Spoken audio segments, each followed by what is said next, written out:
안녕하세요. 나만의 개인 맞춤 법무사 김영용 법무사입니다. 이번 시간에는 종전에도 여러 번 말씀드렸던 부분이긴 합니다. 근데 너무나도 중요한 부분이기 때문에 다시 한번 설명을 드리고 당부하게 되는 부분입니다. 개인회생 변제금 내가 언제부터 준비를 해야 되는지, 법원에 언제부터 납부하게 되는지 이 부분을 다시 한번 설명드리려고 합니다.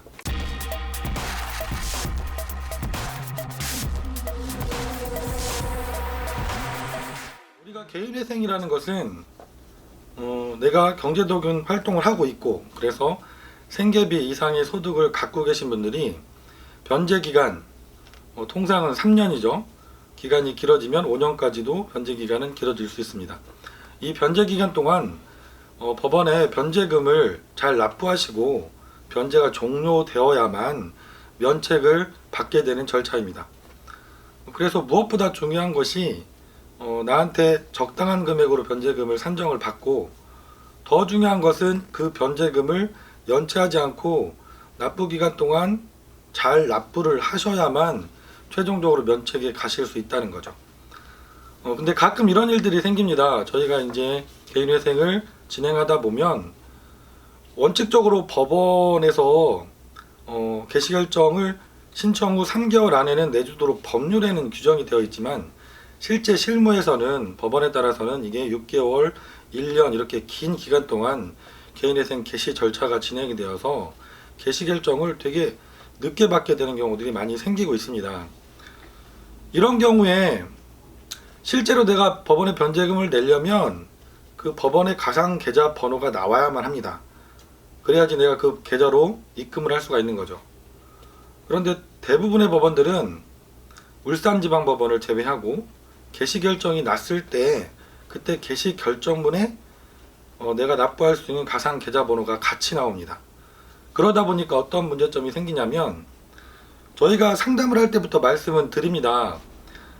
개인회생 변제금은 내가 법원에 개시 신청서를 제출하고 나서 3개월 후부터는 납부하도록 되어 있으니까, 개시 신청서를 그렇게 작성을 하니까 실제로 개시 결정이 늦게 나셔서 계좌 번호가 늦게 나오더라도 3개월 후부터는 돈을 낼 수 있도록 미리 모아 두셔야 한다라고 누차 말씀을 드립니다.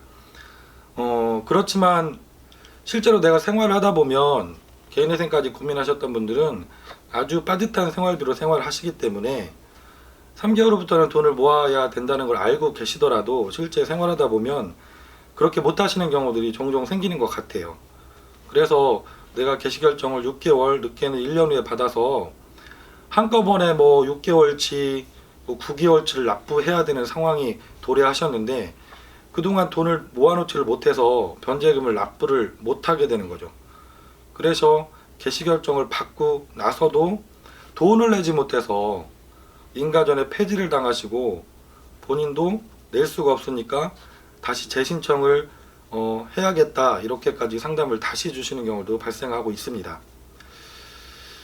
그래서 제가 법원 실무상에 좀 아쉬운 부분은, 울산지방법원은 지금도 잘 하고 계신 것 같아요. 울산지방법원은 저희가 개인회생 개시 신청서를 접수를 하면 검토를 하시고 1차 보정서를 내려주실 때 거기에 아예 이렇게 은행 계좌번호, 가상 계좌번호를 미리 안내를 하고 있습니다. 계좌번호 안내함과 동시에 날짜도 특정해서 본인이 제출한 변제 계획안에 의하면 몇 년 몇 월 며칠부터 36개월간 매월 며칠 날 이 계좌에 입금을 하도록 되어 있으니까 그 시기를 잘 맞춰서 변제금을 잘 납부해 달라라는 안내 문구까지 같이 해서 보정서 1번 항목으로 이렇게 내려주고 계시거든요. 그래서 제가 보기에는 전국 모든 법원들이 이렇게 울산지방법원처럼 개시결정 이후에 계좌번호를 안내하지 말고 사전에 계좌번호를 미리 안내해서 변제금을 미리 모아두는 게 사실상 강제되기 어렵잖아요. 그걸 미리 강제해주면 오히려 아까 말씀드린 것처럼 개시결정이 너무 늦게 나서 한꺼번에 개시결정 이후에 많은 돈을 납부해야 되는데 그걸 못 내서 폐지되거나 스스로 취하하시는 이런 경우들을 방지할 수 있지 않을까, 이런 생각이 듭니다. 오늘은 제가 개인회생 변제금 언제부터 납부해야 되는지, 3개월 후부터는 납부할 수 있도록 준비를 해주셔야 된다.